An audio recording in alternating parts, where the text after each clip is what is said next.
नमस्कार, मैं रविश कुमार। ग्लोबल और गूगल काल ने हमारी जागरूकता को किस हद तक बेहतर किया है या बदतर किया है, इसकी एक मिसाल है गाजा पर इजरायली हमले को लेकर हमारी उदासीनता। चैनल अभी अभी वैदिक काल से निकलकर अशोक सिंघल के मुस्लिम विरोधी बयान काल में प्रवेश कर गए हैं, पर कब लोकल बेहतर थे और कब ग्लोबल, इसके लिए आपको दो प्रकार के टाइम जोन यानी कालखंड में ले चलता हूं। तब जब 700 न्यूज चैनल नहीं थे और ट्विटर पर लाखों लोग एक नेता को फॉलो नहीं करते थे। महीना यही था जुलाई का, मगर साल था 1936। भारत अपनी आजादी की लड़ाई लड़ रहा था। जुलाई 1936 में इलाहाबाद में फिलिस्तीन कॉन्फ्रेंस बुलाई जाती है, जिसमें हिस्सा लेते हैं राम मनोहर लोहिया, जेपी कृपलानी, शौकत अली जैसे नेता। इसी साल यूपी के हर जिले में फिलिस्तीन के प्रति भाईचारा जताने के लिए कांग्रेस फिलिस्तीन दिवस मनाती है। सोचिए, इटावा सहारनपुर में फिलिस्तीन दिवस मन रहा होगा और आज कहीं कोई हरकत नहीं दिखती है। तब कांग्रेस पर दबाव पड़ता था कि जिस तरह तुर्की में उस्मानिया साम्राज्य ऑटोमन एम्पायर के अंत और अपमानजनक समझौते के खिलाफ कांग्रेस ने लाइन ली थी, उसी तरह फिलिस्तीन के सवाल पर भी ले। तब के नेताओं ने खिलाफत को न फिलिस्तीन के सवाल को हिंदू मुस्लिम एंगल से देखा था। खिलाफत का साथ देने वालों में लाला लाजपत राय, मदन मोहन मालवीय जैसे नेता भी थे। बल्कि तब इस बात का ख्याल रखा गया कि फिलिस्तीन के समर्थन को यहूदी विरोधी ना देखा जाए, मगर इस बात ने कांग्रेस को हर साल फिलिस्तीन पर प्रस्ताव पास करने से किसी ने नहीं रोका। महात्मा गांधी ने फिलिस्तीन के सवाल पर कहा था कि फिलिस्तीन अरबों का है, जिस तरह इंग्लैंड इंग्लिश का है, फ्रांस फ्रेंच का। अरबों पर यहूदियों को थोपना गलत और अमानवीय है। अब आते हैं जुलाई 2014 के भारत में। आज भारत के तमाम शहर खामोश हैं। कोई नेता नहीं है जो अपने रोजाना के प्रदर्शनों को रोककर देश का ध्यान इस ओर खींच सके। यहां तक कि हमारी संसद भी इस मसले पर महज चर्चा के लिए एक आम सहमति नहीं बना सकी, जो अब सोमवार को होने वाली है। बुधवार को राज्यसभा में गाजा को लेकर चर्चा लिस्ट हो गई थी, मगर विदेश मंत्री सुषमा स्वराज ने सभापति को लिखा कि यह चर्चा किसी नियम के तहत स्वीकार नहीं है, न ही वांछित अर्थात डिजायरेबल है। विपक्ष ने हंगामा किया, राज्यसभा की कार्यवाही स्थगित हो गई। बृहस्पतिवार को सभापति ने कहा कि सदन के नेता अरुण जेटली ने आग्रह किया कि चर्चा टाल दी जाए। तब विपक्ष के सदस्यों ने फिर हंगामा किया और कहा कि एक बार कोई चर्चा लिस्ट हो जाए तो वह सदन की संपत्ति हो जाती है, यह असंवैधानिक है। लिहाजा हंगामे के कारण आज भी राज्यसभा स्थगित हो गई। बुधवार को विदेश मंत्री सुषमा स्वराज बयान देती हैं कि हमारा दोनों देशों से राजनयिक संबंध है। किसी मित्र राष्ट्र के प्रति किसी भी प्रकार की अशिष्ट टिप्पणी उनके साथ हमारे संबंधों पर असर डाल सकती है।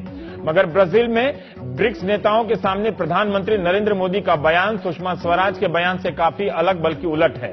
मंगलवार को ब्रिक्स के 5 मुल्कों ने गाजा पर इजरायल के हमले की निंदा की है। वहां नरेंद्र मोदी ने कहा कि एक्सेलेंसीज, अफगानिस्तान से लेकर अफ्रीका तक के इलाकों में टकराव और उफान का दौर चल रहा है।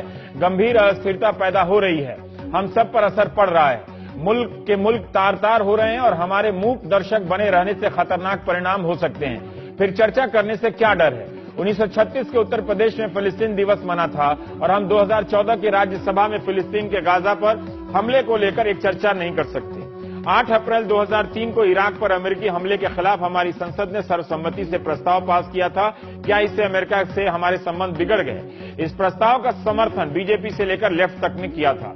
पूरी दुनिया में इस वक्त विरोध प्रदर्शन हो रहे हैं। स्पेन, न्यूयॉर्क, लंदन, टोक्यो सहित कई मुल्कों में लोग झंडा बैनर उठाए इजरायल का विरोध कर रहे हैं। मगर व्हाट्सएप, फेसबुक, ट्विटर से ग्लोबल हुए भारतीय बेखबर हैं। बृहस्पतिवार को कश्मीर में बंद का हुर्रियत ने आयोजन किया तो सीपीएम से लेकर आयशा तक ने दिल्ली और कोलकाता में प्रदर्शन किया। कांग्रेस ने कोई प्रदर्शन नहीं किया। ये बात जरूर है कि मणिशंकर अय्यर फिलिस्तीन दूसरा आवाज जरूर गए। आखिर हम किस दौर में चले आए हैं जहां ऐसी तस्वीरें साझा हो रही हैं कि इजरायल के लोग कुर्सी लगाकर बैठे हैं और गाजा पर गिरते बमों के धमाके सुनकर तालियां बजाते हैं। एएफपी की ऐसी तस्वीरें दुनिया के किस अखबार में नहीं छपी होगी। यह तस्वीर एक डच पत्रकार के ट्वीट से दुनिया भर में पहुंची, जिसमें लोग पॉपकॉर्न खाते हुए, हुक्का पीते हुए गाजा पर गिरते बमों का लुत्फ उठा रहे हैं। 10 दिन से इजरायल गाजा पर हमले कर रहा है। 18 लाख लोगों की आबादी वाला गाजा फिर घिर गया है। लगभग 1400 घर तबाह हो चुके हैं और आबादी का बड़ा हिस्सा बिजली पानी से वंचित है।